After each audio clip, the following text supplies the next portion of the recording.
Hello, everybody. Welcome into Sports by GSMC Podcast Network. I am your host, Jeremy Lapidus. Today is Thursday, November 7th. I hope everybody is having a good day so far. We have a lot to cover in today's show. Thursday, as always, we're going to go over the Thursday night football game. It is a huge game this week between the Ravens and the Bengals. Both of these teams desperately need a win. The Bengals more than the Ravens, but still, this is going to be a massive game for the future of the AFC and the playoff race. Alongside of that, we're going to do some NBA power rankings. We're going to react to the college football playoffs poll that came out earlier this week.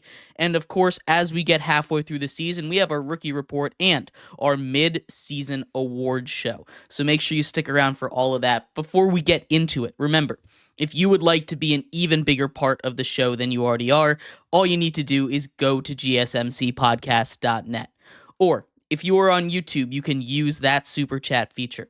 If you do either of those two things, a message should pop up on the bottom of the screen for you, me, and everybody else around the world to see. If you do have a burning question about sports, anything at all that you would like to ask, go ahead and throw that in the comments. Throw it in the chat. I will get to it as soon as I possibly can. I appreciate everybody so much for sticking around, talking some sports with me here on a beautiful Thursday, November 7th. But like I was saying, in this segment, we're going to start off in the NFL. We're starting off with the Week 9 rookie report, and there have been more and more rookies making their presence known all across the league. We started tracking just quarterbacks and receivers. We're on to some running backs. Some tight ends made an appearance on the list this week. Only a couple of them deserve to get mentioned, though. We're going to go through, of course, our top 5, and this was a tough list this week. There were a lot of players that I had a lot of trouble ranking this week when we go through the rookie rankings. So why don't we start off with our honorable mentions? Sitting in the honorable mentions, we have 2 quarterbacks. So we're going to start with them. Starting off with Caleb Williams. This is his second week in a row where he hasn't made the top 5. Caleb Williams was on a run there for a little bit where he looked like he maybe was going to snatch Offensive Rookie of the Year away from the current leader in Jaden Daniels. He and the Bears have now suffered 2 awful-looking losses, and Caleb Williams has kept himself in the honorable mentions category. This is not his fault. He's playing good enough football. The Bears team around him are kind of leaving him in the dust.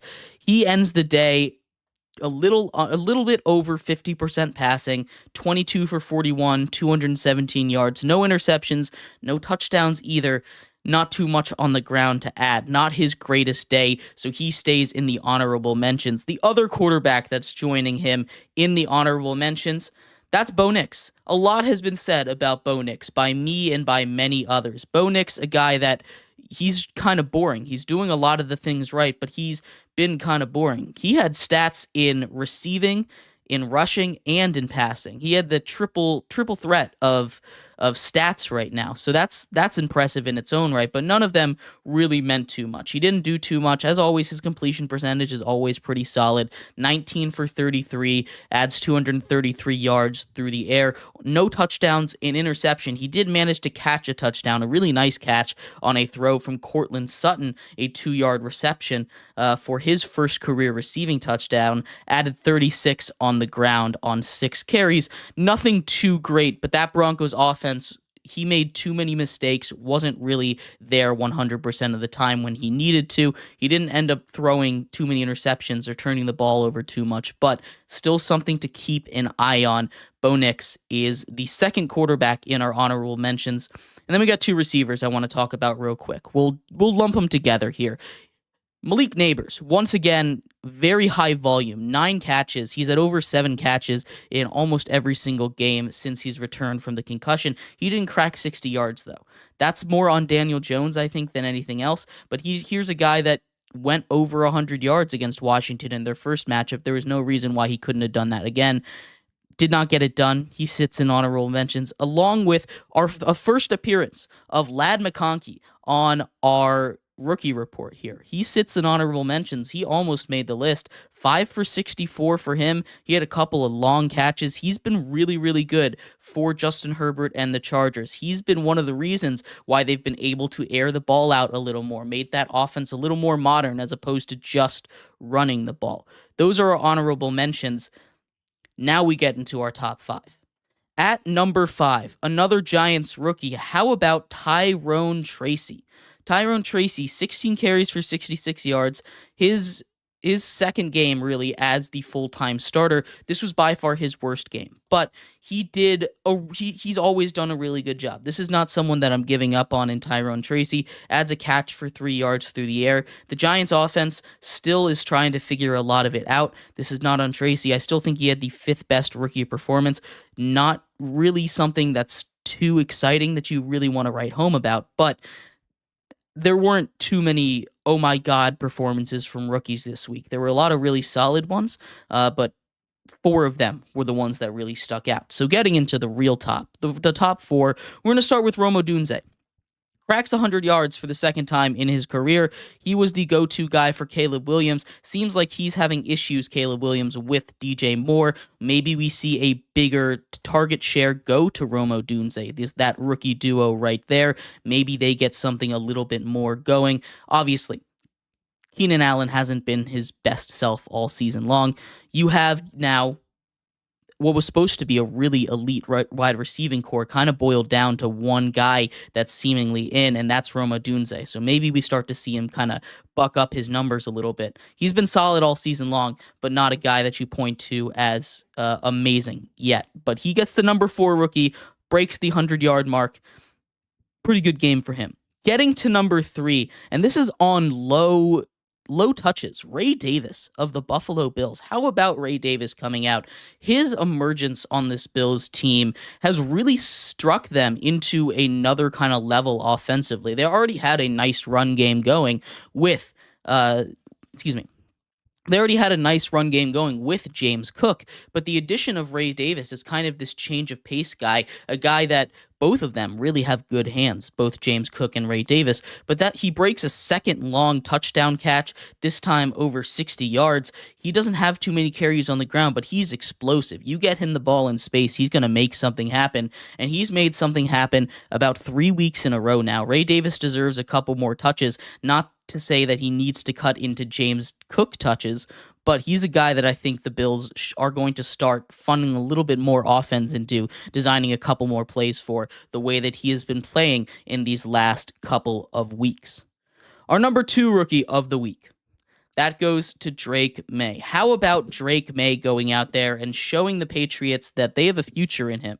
He just had a masterful performance, especially with that last play of his heading into overtime, extending the play, dip, duck, diving, dodging around all of these offensive and defensive linemen, finding himself being taken to the ground, a fadeaway throw kind of across the field, a dangerous one, but one that you have to make down 7 with zeros on the clock, finds Ramondre Stevenson in the end zone. What a throw and what a play from him. That's the second longest play in the StatCast era, only being beaten by the Hail Mary from last week that Jaden Daniels had. That was a great game from him. He finishes the day he finishes the day just over 200 yards, 29 for 41, 206, a touchdown, and those 2 interceptions. He has 95 yards on the ground. So at the end of the day, he finishes with over 300 yards of total offense. He has been doing it all for the Patriots. I thought he was going to be good. I did not think he was going to be that good. Coming out of college, he's been a revelation for them. It's exactly what they needed, and they're not going to be good. This is not put Drake May in discussion conversation or anything like that, but this is one of those performances that you look at and you say, hey, maybe next year when we get a better offensive line, some more weapons, we can have a shot at something. And that leads to number 1. Of course, the number 1 rookie of the week, it's Jaden Daniels. He's won this almost every single week, this rookie of the week, this rookie report, rookie of the week that we give out here on Sports by GSMC Podcast Network. 15 for 22, not that many pass attempts, 209 yards, 2 touchdowns. The key thing is he's not turning the ball over. Most of these rookie quarterbacks have been really good at not turning the ball over. Quieter day on the ground, 8 for 35, but he dominates yet again. He puts up another masterful performance against the Giants. He's now 7-2 on the season. No one saw this coming. Jaden Daniels coming out of nowhere, or I won't say really out of nowhere, but the Commanders coming out of nowhere. Jaden Daniels has been the truth for them, and it's changing the entire conversation around Washington. They go out and they're buyers at the deadline now, getting Marshawn Lattimore. I'm curious to see how much that's going to affect them. This should be fun.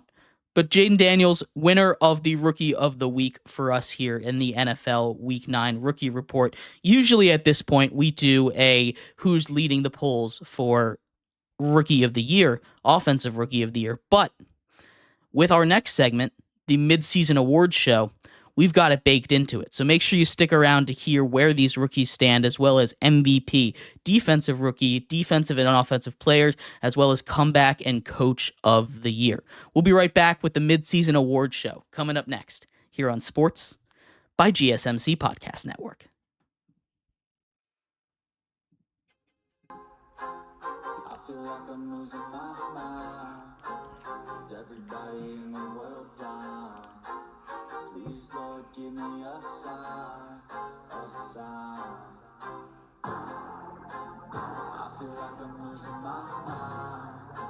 Is everybody in the world blind?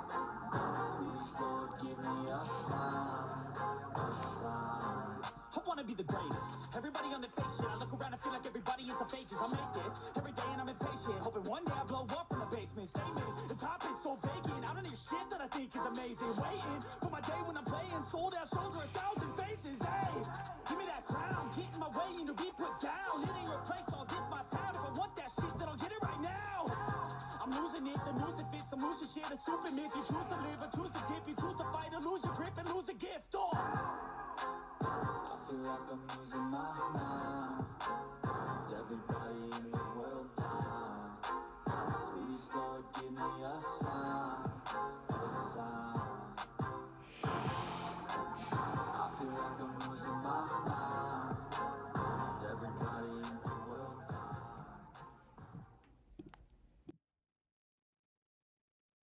Welcome back to Sports by GSMC Podcast Network. I am your host, Jeremy Lapidus. Today is Thursday, November 7th. If you were just tuning in, we just went over our Week 9 NFL Rookie Report. In this segment, we turn our attention to the Mid-Season Awards Show. Halfway through the NFL season, we have our awards, where they stand: the MVP, the Offensive Player of the Year, Defensive Player of the Year, Offensive and Defensive Rookie, Comeback Player, and Coach of the Year awards to hand out. Obviously, a lot of these things can change, but as we stand right now, we have a much clearer picture than we did at the beginning of the season, and this is where we are, the top 3 in each position, as well as my pick for the winner right now. But before we get into that, remember, if you would like to be an even bigger part of the show than you already are, all you need to do is go to gsmcpodcast.net.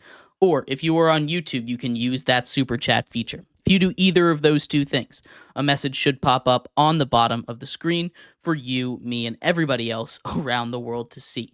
If you do have a burning question about sports, anything at all that you would like to ask, go ahead and throw that in the comments. Throw it in the chat. I will get to it as soon as I possibly can. I appreciate everybody so much for sticking around, talking some sports with me here on a beautiful Thursday, November 7th. But like I was saying, getting into the mid-season NFL awards show after 9 weeks, halfway through this 17-week season, and we'll start right at the top with the MVP. There's a lot of ways this could go. Obviously, the MVP has been a quarterback-dominated award for a very, very long time. The last non-quarterback to win it, I should say, was Adrian Peterson all the way back in 2009. It's been a very, very long time since a non-quarterback won this award, and I don't think that's going to change this year. It's been a weird year for the MVP, right? You have a couple of guys that seemingly are running away with it, and then the odds makers don't really seem to know what to do after that. Right now, Josh Allen, Lamar Jackson seemingly running away with it, but who's third in that ranking? There have been a lot of names thrown out there. Patrick Mahomes has been floating around there all year, although I do think that is ridiculous. He is not my third finalist. A couple of guys that were fighting for that third spot, aside from Josh Allen and Lamar Jackson, were two quarterbacks in very different spots right now. You have Joe Burrow, who's putting up MVP-like numbers on a team that started off struggling to begin the season. Joe Burrow, who is second in the league in touchdown passes, has very few interceptions, and is putting up the yards. He is a guy that I think is putting up MVP numbers, but his team isn't winning. And that has been a big part of the MVP, which turns our attention to the other guy that was looking at that final spot, Jared Goff. Jared Goff quite possibly could be the MVP. He's not really putting up those MVP numbers, but what he has been is efficient. He has thrown less incompletions than the Lions have touchdowns. The Lions have more touchdowns than he has incompletions. That is insane. That is ridiculous. And it's a stat that doesn't really seem to stop. He barely throws any incompletions. He had the first ever 100% completion game that didn't quite reach the amount of targets he need, amount of attempts to go into the record books. But still, what he's been able to do with his efficiency numbers is incredible. That Lions offense is just, incredibly efficient. Every time they feel like they're getting at least a chunk play every time they touch the ball. All that being said, I think I'm leaning towards Joe Burrow to be my finalist. So the three finalists for MVPs at midseason, it's Josh Allen, Lamar Jackson, and Joe Burrow. And talking about those two, it really seems like a two-horse race. You have the reigning MVP in Lamar Jackson, who's doing special things, and Josh Allen, who has yet to win an MVP in his career, but is leading a definitely less talented Bills offense to very similar numbers. I think I'm leaning towards Josh Allen in this one. And as much as it might sound like voter fatigue, and maybe it is because Lamar Jackson already has two, won one last year, and Josh Allen doesn't, and he deserves it. I still think Josh Allen is putting up better, if not comparable numbers to Lamar Jackson on a more consistent basis. He's only turned the ball over once all season long, and that was his biggest issue. Josh Allen, for me, is the mid-season MVP. Getting on to Offensive Player of the Year, though, we have three finalists coming up for you. How about Saquon Barkley as a finalist? Saquon Barkley already has targets for careers highs in rushing, averaging over 100 yards on the ground per game. He has been special in Philly, not to mention just the craziness that he pulled against Jacksonville earlier this week. Justin Jefferson has been the best wide receiver in the game. He has single-handedly revived Sam Darnold's career, and he is keeping that Vikings offense in it. Even if it seems a little quieter than it has in the past, Justin Jefferson is doing some superhuman stuff every single week. And of course, Derrick Henry. Derrick Henry, on pace for 2,000 yards, would be the first player in NFL history to have multiple 2,000-yard seasons. He's crossed over that 30-year-old hump that running backs are supposed to just fall off a cliff after they hit, and he has not. He's hit the ground running. He's looked even better. He's scored a touchdown in all but 1 week of the NFL season right now. He is insane what he's been able to do. Derrick Henry doing things that he's not supposed to be able to do. He had 1 million carries in high school, 1 million carries in college, and another 1 million carries in the first half of his career in the NFL. He's supposed to be slowing down. Instead, he's speeding up. Derrick Henry is the final of the three finalists. Derrick Henry, Saquon Barkley, Justin Jefferson, and this is going to Derrick Henry. If it goes to anybody else right now, I think it's kind of crazy for them to say that, or they have some kind of agenda. Derrick Henry is far and away the Offensive Player of the Year. Things can still change. There's players that aren't too far behind him, but it is his award to lose right now. Getting over the Defensive Player of the Year. This is another one that's a two-horse race. I think trying to find a third finalist, there was no one that really stuck out to me.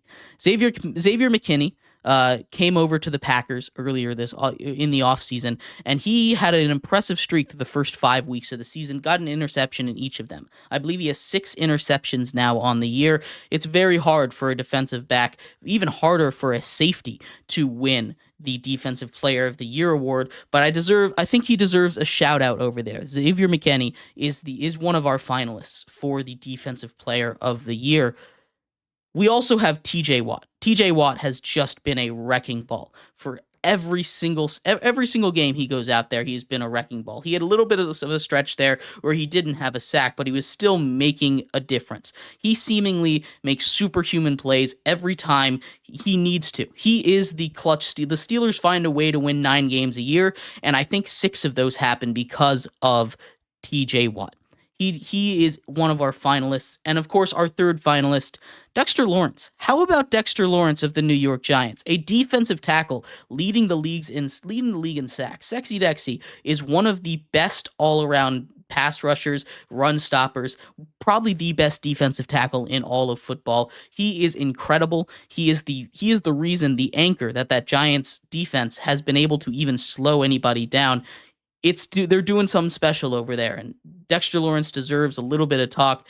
He is one of the finalists, but I think it has to be TJ Watt to win the Defensive Player of the Year award. Again, he's just a superhuman on the field. What he's able to do seemingly whenever the Steelers need that big play, he steps up.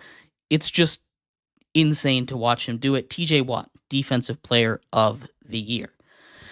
As I teased in our last segment, the Offensive Rookie of the Year is up next. And this one we've talked about a lot, so I'm not going to spend too much time on, but I am going to go over the top 3 finalists for me. Obviously, you have Jayden Daniels. Jayden Daniels has been at the top since week 3. He's going to continue to be at the top. He hasn't done anything to change that. You have Caleb Williams, kind of sliding a little bit, but I still think he deserves to be second after what he did weeks like 4 through 6 on this. He's not too far back. And then the third one. There's been a lot of debate about this, but I'm giving it to the best receiver in this class so far, the one that's been the most consistent, the one that's had the most production overall, and that's Brian Thomas Jr. over in Jacksonville. There was a lot of talk about a lot of receivers coming into this draft. Malik Neighbors obviously has shown that he's special. We've seen some flashes from Marvin Harrison Jr. We've seen Rome Odunze, all these top 10 receivers that went with super high expectations show that they deserve to be taken that high. But Brian Thomas Jr. has been the most consistent. He's been really the only weapon in Jacksonville that Trevor Lawrence can rely on. And even then, he's had a couple of drops. He had a down game this week against Philly, but he, I think, has been the most consistent offensive weapon that isn't a quarterback. And you might say Bo Nix. Bo Nix is a fine answer to put here, but I'm giving Brian Thomas some love. He is the third finalist, but obviously it's Jayden Daniels' award to lose. He had a little bit of an injury scare, and that would have thrown this whole Offensive Rookie of the Year into turmoil. But he's out there, he's doing his thing, and nothing is slowing him down right now. Jayden Daniels, Offensive Rookie of the Year. The defensive rookies have been kind of a little disappointing. You have a couple guys that aren't on here, like Drew Phillips over in New York, who's had a really good season. Not anywhere near Defensive Rookie of the Year-esque, but still someone that's worth keeping an eye on. Outside of that, Kenyon Mitchell has been fine. He's got a couple too many penalties, but he's been good. Liatu Latu with the Colts, not really putting up the numbers they need him to. I think this far and away is going to Jared Verse. Jared Verse has been a huge help for the Rams, a defense that obviously lost one of the best defensive players of all time in Aaron Donald when he retired this last offseason. They go out, they get Jared Verse. He has been, along with Fisk, those two Florida State guys, those two rookies, have really combined to make up for a lot of what they lost with Aaron Donald. I think Jared Verse is the best defensive rookie of the year, best defensive player this year, and I think he's the front runner to win D-Roy. And that gets us to Coach of the Year and Comeback Player of the Year. Coach of the Year is going to be an interesting 2-horse race. I have 3 finalists. I threw Jim Harbaugh in there because I'm really impressed with what he's been able to do over in LA. But this really is a 2-horse race. You have Dan Campbell over with the Lions, who the Lions are a juggernaut right now. And he didn't win one last year when I thought he should have. He is someone that I think deserves to be at least top 2. and Dan Quinn with Washington. And I don't really know which way to go. I think this by far is the closest race for the 7 major awards between Dan Campbell and Dan Quinn. Both of them, I wouldn't be mad at if they got it. I'm leaning towards Dan Quinn because he kind of did what Dan Campbell did last year, reviving a franchise from the dead into a franchise that people are scared of. People are excited to go see and go, spend time at, go root for. That's not something that Washington has had, and I think that's why Dan Campbell should have won last year. But that's Dan Quinn this year, and I'm leaning towards him to win that award right now. But things can happen. Obviously, Kevin Stefanski won the year last year because Joe Flacco came out of nowhere and ended up bringing the Browns to the playoffs. So anything can happen down the stretch. And that leaves us with the final one, Comeback Player of the Year. This award is an interesting one. It obviously went to Joe Flacco last year, which shouldn't have, but whatever. I think there's a clear front runner, but I can see the reasons why other people might be in discussion. There's a couple quarterbacks when you look at the odds for who's at the top. Joe Burrow, Kirk Cousins, obviously those two coming off of major injuries. Aaron Rodgers in there as well, although Joe Burrow and Kirk Cousins have been playing much better than Rodgers, which is why they're at the top. But I think this one very easily goes to J.K. Dobbins. J.K. Dobbins has struggled his entire career to stay on the field. He too had a season-ending injury last year. His entire time in Baltimore, whenever he was on the field, he was special. He could not stay healthy there for whatever reason. He goes across the country, joins up with his former coach's brother in LA, and he has been awesome. J.K. Dobbins is the comeback player of the year right now, and I don't think there's much discussion for that. But let me know what you think. MVP Josh Allen, Offensive Player of the Year Derrick Henry, Defensive Player of the Year TJ Watt, Offensive Rookie of the Year Jaden Daniels, Defensive Rookie of the Year Jared Verse, Coach of the Year Dan Quinn, and Comeback Player of the Year J.K. Dobbins.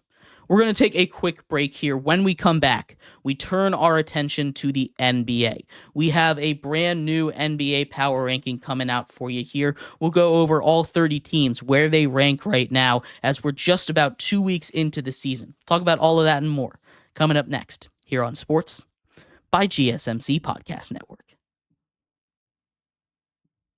Looking for your daily fix of sports talk without having to pay for it? GSMC Sports Network is available on YouTube. Just search GSMC Sports Network. Get your fix of daily sports talk shows on YouTube. Absolutely free. NFL, college football, NBA, MLB, MMA, UFC, fantasy football, and so much more. GSMC Sports Network has shows running all day long, with new sports shows starting every 2 hours. Just like on your favorite cable sports channel, except GSMC Sports Network is absolutely free. Just search GSMC Sports Network on YouTube to catch one of your new favorite shows, like the GSMC College Football Podcast, Chip Shot Football Podcast, Hoops and Heels Women's Sports Podcast, GSMC Basketball Podcast, and so many more. Check it out for yourself. GSMC Sports Network, now available on YouTube absolutely free. Search GSMC Sports Network on YouTube right now.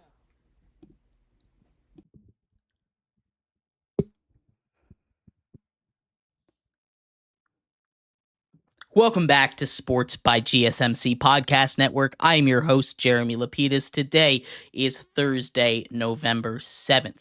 If you were just tuning in, we just went over the NFL midseason awards. We went over all of the 7 major award categories, gave our midseason finalists top 3, and of course, the winners or the leaders in the clubhouse for now. In this segment, we turn our attention to the NBA. The NBA, just over 2 weeks in now, we have our second power rankings coming out. We'll talk about that in just a second. But before we do, remember, if you would like to be an even bigger part of the show than you already are, all you need to do is go to gsmcpodcast.net. Or if you are on YouTube, you can use that super chat feature. If you do either of those two things, a message should pop up on the bottom of the screen for you, me, and everybody else around the world to see. If you do have a burning question about sports, anything at all that you would like to ask, go ahead and throw that in the comments. Throw it in the chat. I will get to it as soon as I possibly can. I appreciate everybody so much for sticking around, talking some sports with me here on a beautiful Thursday, November 7th. But like I was saying, in this segment, we are going to get all into the NBA power rankings. The NBA power rankings, it's a little bit different than those NBA power rankings, right? You have a couple of, different changes throughout the days, and I will admit this one was made before yesterday's game. So if a couple of things change, I apologize for that. But at number 30, the Utah Jazz, they've just been the worst team in the league, right? You had them finally get the first win and the other team was embarrassed. That's never a good sign. There haven't been too many positives to come out of this team yet. And that's not to say that there can't be. There's still, hope for this team. They've got a couple of young stars, a couple of young guys, but they're leaders in the clubhouse right now to go get Cooper Flag in the draft. Should be an interesting season in Utah. At 29, it's Portland, and there's been a lot of talk. I know the basketball host Nelson, when he goes on and does this show, he made a list of his own. We did a little comparison. He thought there were some other teams that were a little worse than the Blazers, and I can see it. They've had a lot of their young stars grow early on in this season, but overall, I think this team is still a year or two away from, or at least those young guys are a year or two away from really making that big step that they need. The Blazers are getting better. There's no doubt in my mind that they're getting better, but I think some of the other teams have just a little bit more juice than them. Case in point, the Washington Wizards at 28. The Wizards are in a very similar spot to the Portland Trail Blazers. They've got a lot of young stars, but what I've seen out of the rookies in Washington early on in this season, I've been very impressed. Alex Sarr coming out, making a couple of big plays, Keyshawn George, and of course, Bub Carrington. Those three are really showing out. Then that's not including second-year Bilal Coulibaly. Those four are an extremely talented young core. You throw in some fun playmakers like a Jordan Poole, a big like Jonas Valanciunas. There's some things to like about this team a lot. It's still a bad team, don't get me wrong, but this is the most excited I've been for a Wizards team since John Wall was last healthy. Very long time ago.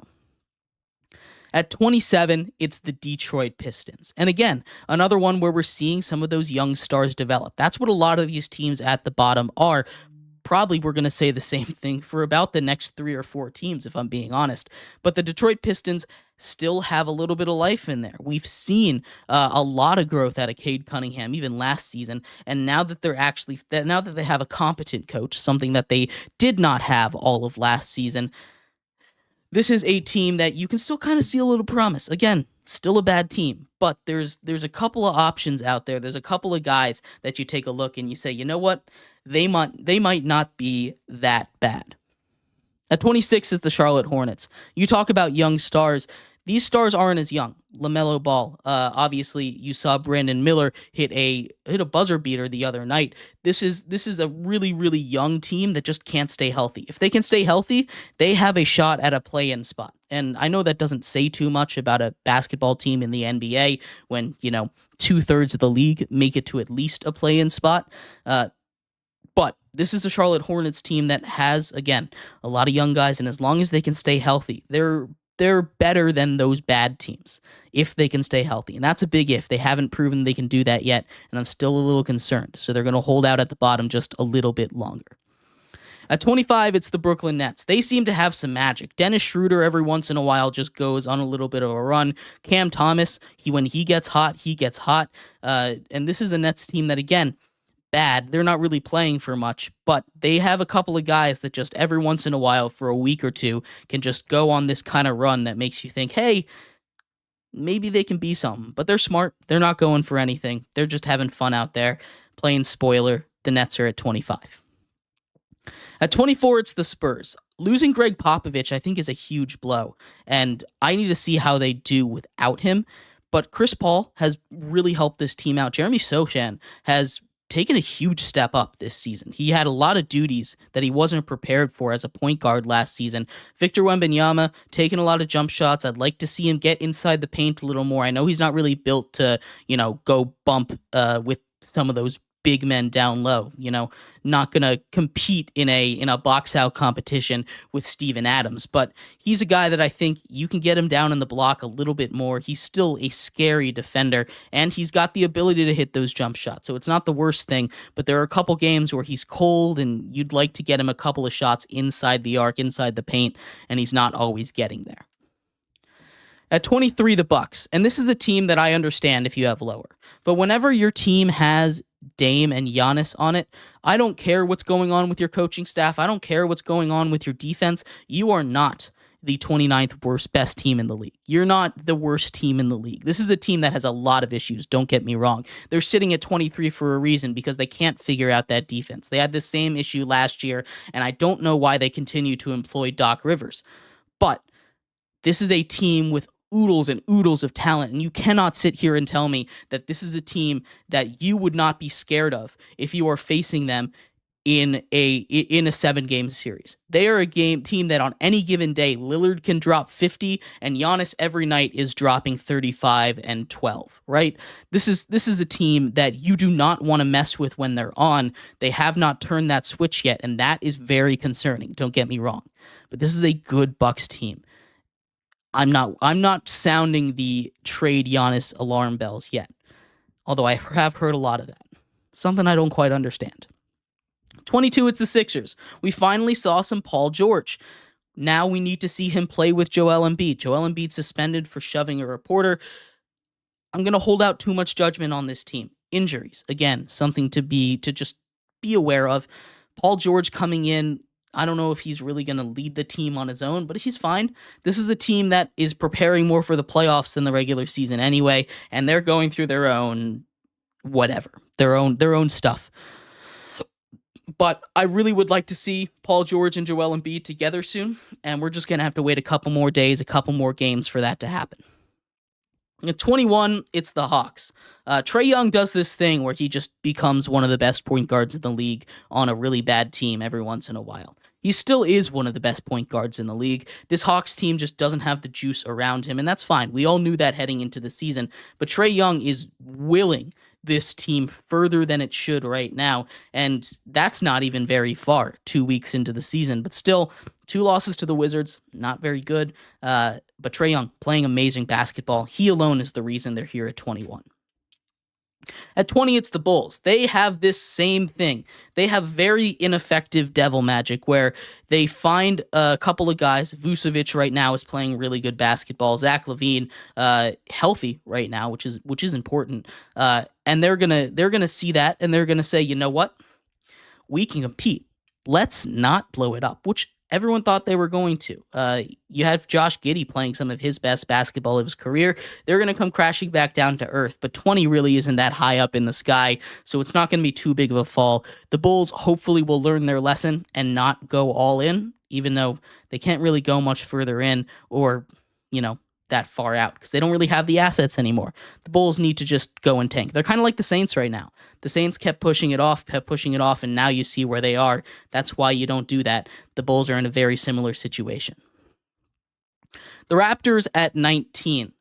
Injuries, again, a lot of these teams early in the season we're not going to hold too much judgment on. Injuries have really hampered the Raptors, but how about RJ Barrett? He's been out there. He's been playing really, really good basketball for the Raptors up in his home country of Canada.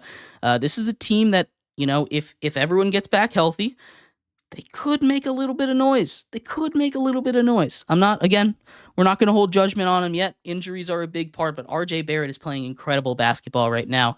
The Raptors are at 19. 18 goes the Clippers. They've really struggled at home despite how nice of an arena that new place is. James Harden playing really good basketball, but he can't do it on his own. You have Zubac playing really good basketball too. They can't win at home though, and I don't really know why. It seems like a really cool arena. It seems like the fans are into it. They get all those prizes for being the loudest fans. I think that's super cool. But Clippers have their own issues. They were never going to be that good, especially without Kawhi Leonard in. And they're going to come back down a little bit more. They started off pretty high. At 17, it's the Pacers. Tyrese Halliburton finally starting to do things. They get a big win against the Celtics earlier this week. I think that's like a week ago at this point. But still, they're starting to get their groove. The Pacers started off slow. Halliburton wasn't getting into it. Miles Turner playing really good basketball. Pascal Siakam playing really good basketball. If you can get those three working together, all playing really good together, this is a team that you see why they made the Eastern Conference Finals. They're a team that could do it again because they are improved from last year. They just weren't all playing at the same time, and Halliburton's a little bit too inconsistent for me to really believe in this team. At 16, it's the Pelicans.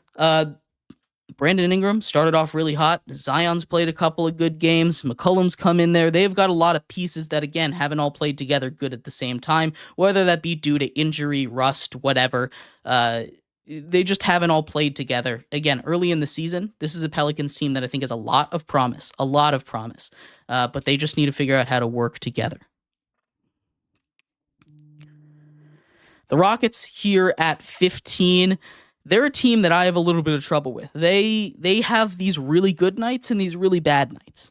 No doubt about it. Sengun is someone that I'm a big fan of, but he's a little inconsistent, just like everybody else. They go out and they dominate a game, then they get dominated. It's kind of an ebb and flow with this team, which is why they're sitting right at the middle. The Rockets are at 15. The Magic are at 14. They have really struggled without Paolo Banchero in there, and I don't blame them. He's their best player, but they need to be better without him. It's really, really bad. They cannot sustain anything offensively, and as much as he was an offensive engine, they had other guys, Jalen Suggs, KCP, that can be supporting roles, step up in games without Paolo Banchero, but they've been unable to do that this season, and that is very concerning for a team that I was honestly really high on heading into the year.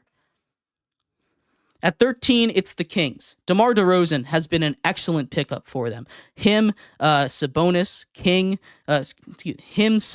De'Aaron Fox, all of them together have really made this Kings team a weapon offensively. They have their issues. They of course would. We all knew what it was going to be, but it's a fun team. They're a team that is not going to do too much in the playoffs, but they keep playing like this. There's no reason they can't make a run to the playoffs. The Lakers at 12.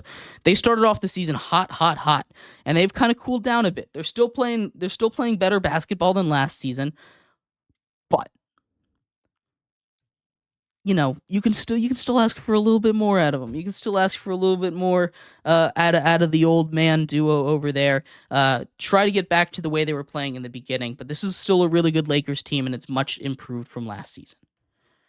11, it's the Heat. They have not really started off slow like they usually do. The regular season, Jimmy Butler been playing good basketball. Bam Adebayo started slow, but he's starting to heat up again. This is a Heat team that is very dangerous, and we can't sleep on them. We can't forget that this is a very dangerous Heat team with a really solid core and a great culture, of course. But it's the regular season, so we're gonna shut one eye on them for now. Still very good though. At 10 is the Nuggets. Losing Aaron Gordon sucks. They were still able to go out and get a win against the Thunder, who I think who are still yet to come up on this list. But losing Aaron Gordon and the way that bench plays without Jokic on the court is very, very concerning. You have a Denver Nuggets team that should be very good. They just it's sounding so many alarm bells how weak that depth is. You had a good Russell Westbrook game without Aaron Gordon. He's not a guy that I want to rely on anymore at this point in his career, though. At 9, it's the Grizz. I love this Grizzlies team, man. This is a fun Grizzlies team. You're starting to see a little bit of Zach Edey coming into his own. He struggled to begin the season, no doubt about it. Ja Morant pulling off highlight plays. He's something special. This is a good Grizzlies team, and I think people forgot about them because of the suspensions to Ja last year, the changes that they made, but they still have a really deep team, honestly, and they can make a lot of noise out west. At 8, it's the Timberwolves. This is a team that made a lot of noise out west. They've getting a lot of respect. I think they're a little bit overhyped right now. They're still figuring out how to play as a team with a Julius Randle. Dante DiVincenzo has been huge for them. Just his ability to spot up, hit a couple threes has been big. Defense hasn't quite been as good as last season. That's to be expected, though. They'll figure it out. The Timberwolves are still a really great team. At 7, it's the Mavs. Klay Thompson has been a really good addition. He's had his off games, no doubt about it, but he's been on more often than not. And I think him with Luka on the outside has been really good for the Dallas Mavericks. I'm a big fan of how they improved this season. The Knicks at 6. This is an interesting one, right? This is a Knicks team that has all the players, all the reason, all the storyline to go and be a top 3, top 2 team in the league, right? But they started off slow. They're sitting at just about 500 right now, and Cat's come into his own. That's what we were waiting on. The Knicks are still a very good team, don't get me wrong. But like I said, when I was making this list with Nelson, he wanted the Knicks to be all the way up at number 4, and I think that's a little ridiculous. I don't think they're a bad team. I have them at 6 here. I think they're a very good team. But this is a Knicks team that I think we need to pump our brakes on just a little bit. At 5, it's the Warriors.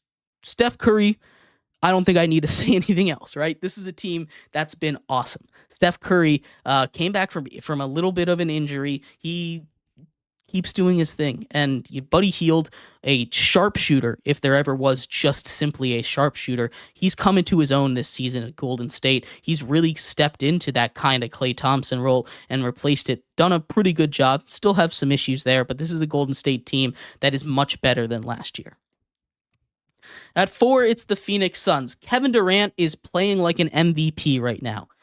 He's been in the league forever, and he is playing some of his best basketball of his career right now. I don't know what happened in Paris, but Kevin Durant is playing like another animal right now, and that is huge for the Suns. They needed this. This is a Suns team that put so much into this big 3. They needed to pay off, and the way that Kevin Durant is playing right now, the way that Beal is hitting his shots, the way that Booker is playing, they might be able to get something done. 3 goes to the Cavs. I believe they're the last undefeated team in the league after the Thunder lost. They've had a couple of scares, but they're coming out there. They're playing really good ball. Darius Garland, Evan Mobley have really stepped up this season. Obviously, you have Donovan Mitchell, but you have a guy in Jarrett Allen. That's a huge big 4 right there, and no one slowed them yet, so there's no reason to think they're going to slow down. The Celtics at 2. Jason Tatum also playing at MVP level. He's angry, and it's showing, and this is going to be a fun Boston Celtics team. They're just OP right now. They just shoot threes.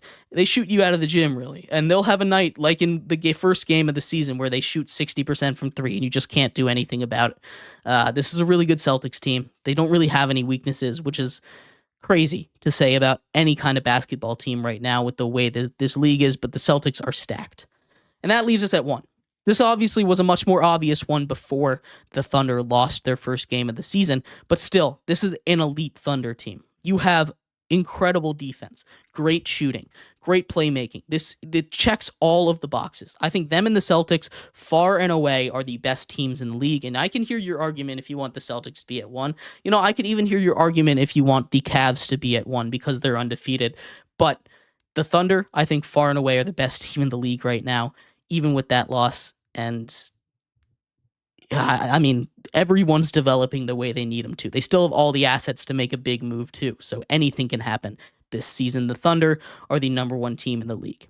But let me know what you think. I'd love to hear your thoughts on my NBA power rankings. We're going to take a quick break. When we come back, we turn our attention to the college football playoff rankings. It came out on Tuesday. We didn't get to talk about it yesterday. We are going to go over all of it, talk about my issues, what I liked about it, what I didn't. So stick around for that. We'll be right back here on Sports by GSMC Podcast Network.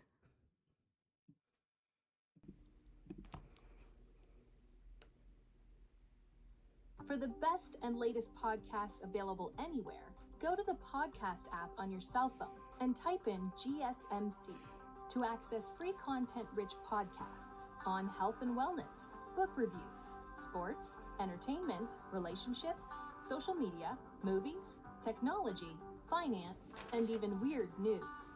Subscribe and download the GSMC Podcast Network's family of shows, available everywhere podcasts are found.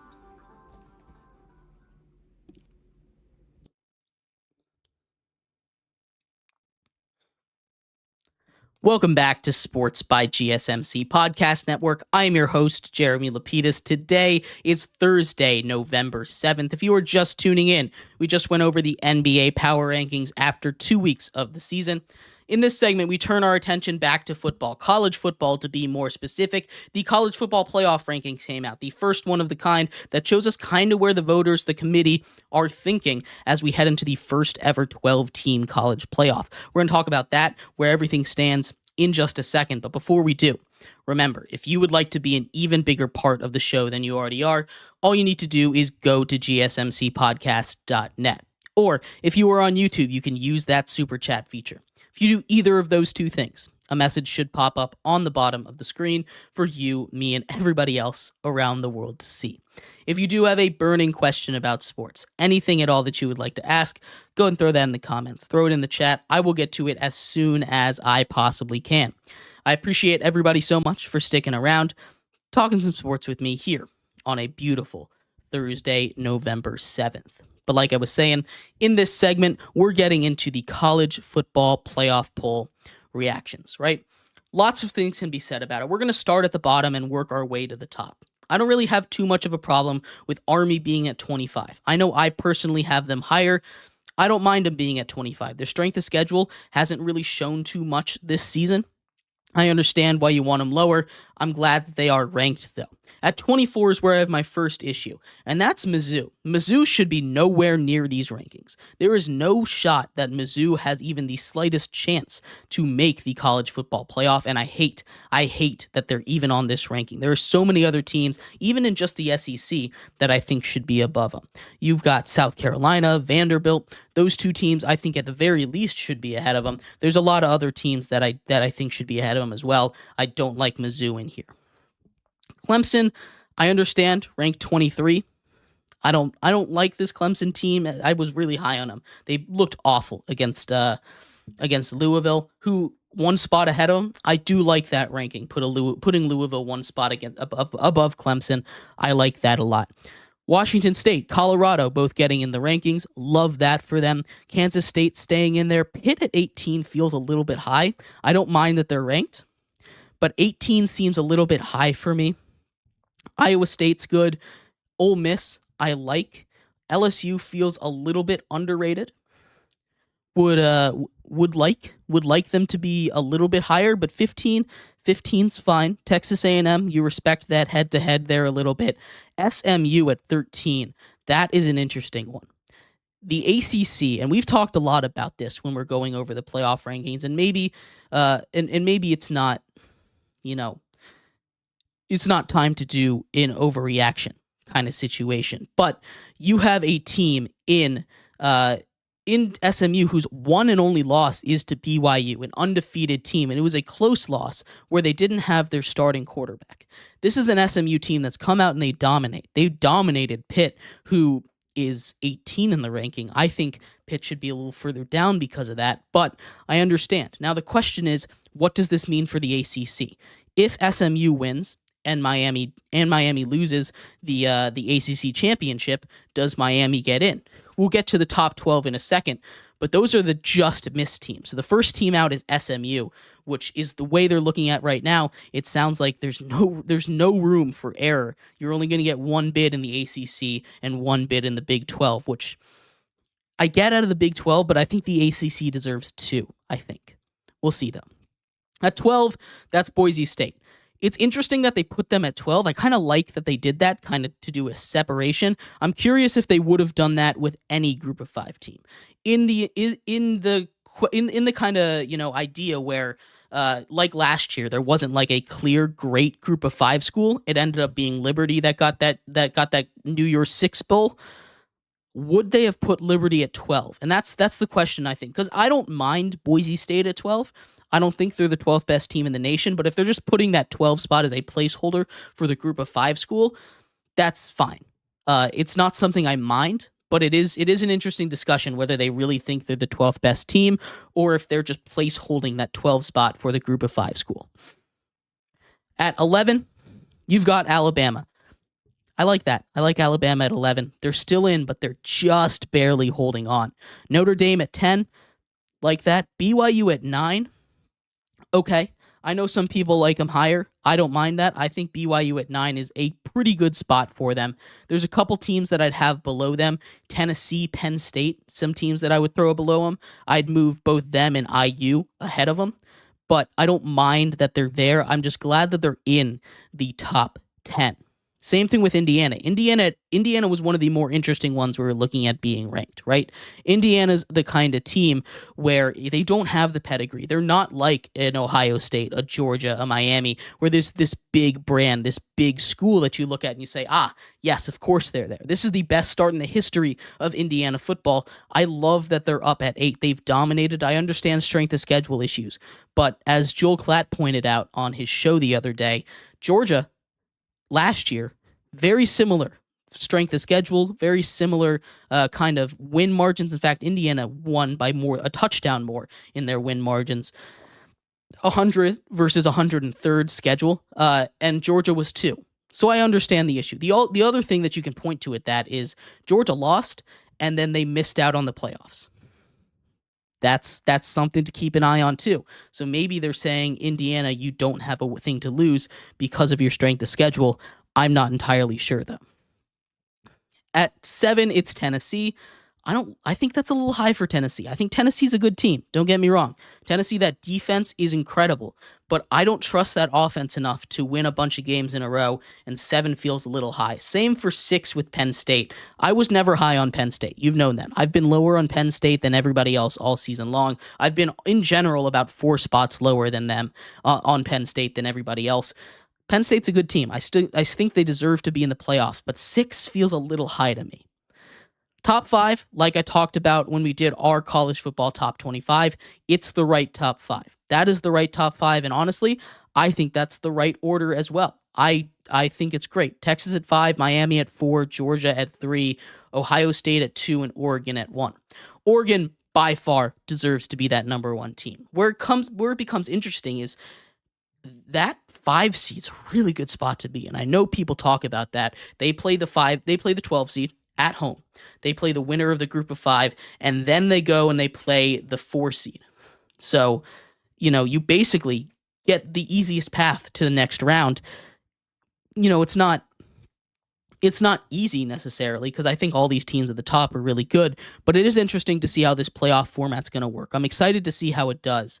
But I'd love to hear your thoughts on the college football playoff rank. I don't have too many issues with it. My biggest issue is that Missouri still is ranked. There's a couple teams I'd like to see ahead of them, but overall, I think they did a pretty solid job. I'm not too mad with it at all.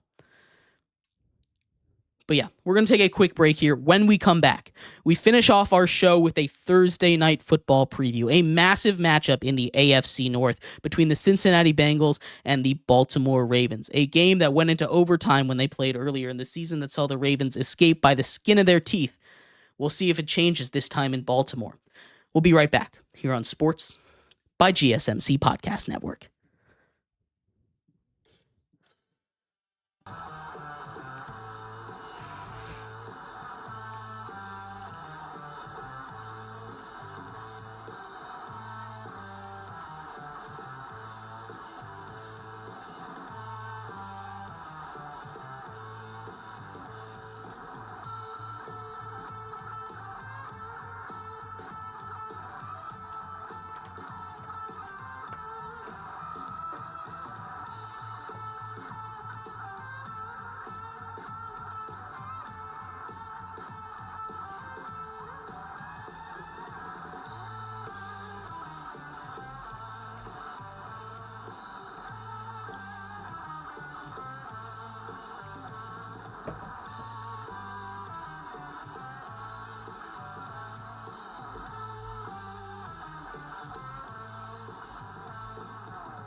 Welcome back to Sports by GSMC Podcast Network. I'm your host, Jeremy Lapidus. Today is Thursday, November 7th. If you were just tuning in, we just went over the college football playoff poll. The first one that came out from the playoff committee, we kind of see where they stand as far as the 12-team playoff is as of now.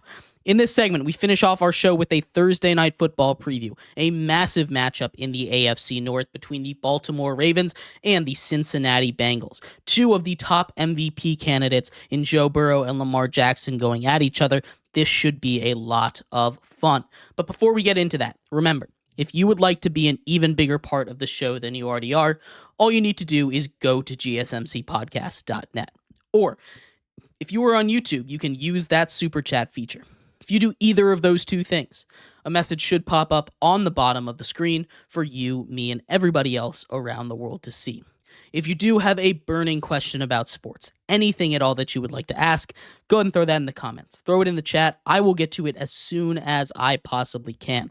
I appreciate everybody so much for sticking around, talking some sports with me here on a beautiful Thursday, November 7th.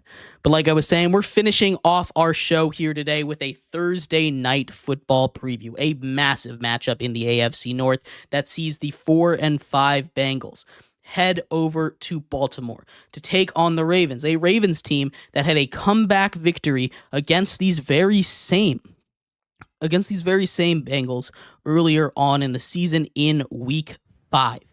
That was a great game that went to overtime. This one should be just as fun. I'm very, very excited to see how this goes. I think it should be high scoring. Last time, the game, both of these teams up in the 30s as far as point scorers.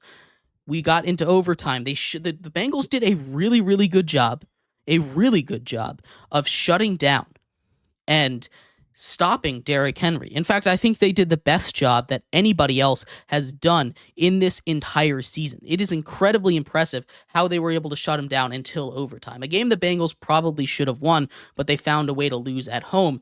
This one, when it comes to the Ravens turf, this is going to be a close one. I really do think it is. The spread at 6.5 is a little ridiculous to me. We talk about two teams that should be a lot closer to each other in terms of points. This last one went to overtime. I don't think these two teams have changed that much. If anything, the Bengals defense has gotten even better than they were when they played originally. This is a Bengals team that finally got healthy on the interior. And remember, they were able to shut down Derrick Henry as much as you can shut down Derrick Henry with the way he's playing this season more than anybody else. Joe Burrow, Jamar Chase should feast tonight. I know the Ravens went out and they added Tre'Davious White, but this is a Ravens secondary that has let everybody other than Bo Nix go wild on them from the quarterback position. Joe Burrow coming off of his second 5-touchdown performance of the season. Maybe he gets T. Higgins back. I'm pretty sure he's not going to play, but this is a team that has been much, much better in the Cincinnati Bengals. And I think this game goes a little bit differently than last time. I think, like last time, it's going to be incredibly high scoring. It's going to be a shootout. This is one where I think you take overs on just about everything, because both of these defenses have their holes. But I think the way, and both of them were on a roll. It really was. They really are. But I think the way that the Bengals are playing, their defense playing much better. They get a huge win at home, their first home win of the season. I know a home game in division kind of means something, and both of these teams should come out. This is going to be maybe their biggest game remaining on the schedule. The Bengals, I think, come out playing for more than the Ravens do, and I think they get the victory in this one. A close one in division. I think Cincinnati wins 38-35. But let me know what you think. This one should be a lot of fun, and I cannot wait for it. Jamar Chase is due for a big day.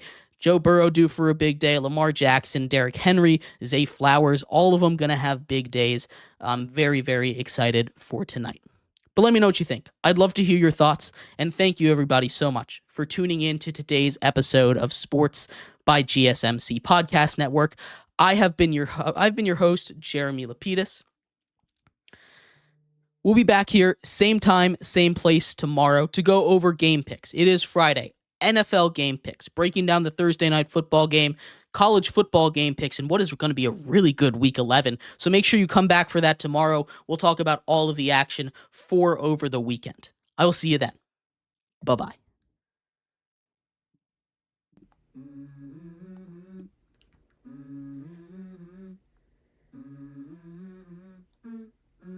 Let's go. I wake up to a little bit of drool on my pillow, feel like it's gonna be a bad day. Yeah, I'm tired of shit, and the coffee ain't hit yet, damn, ain't that great.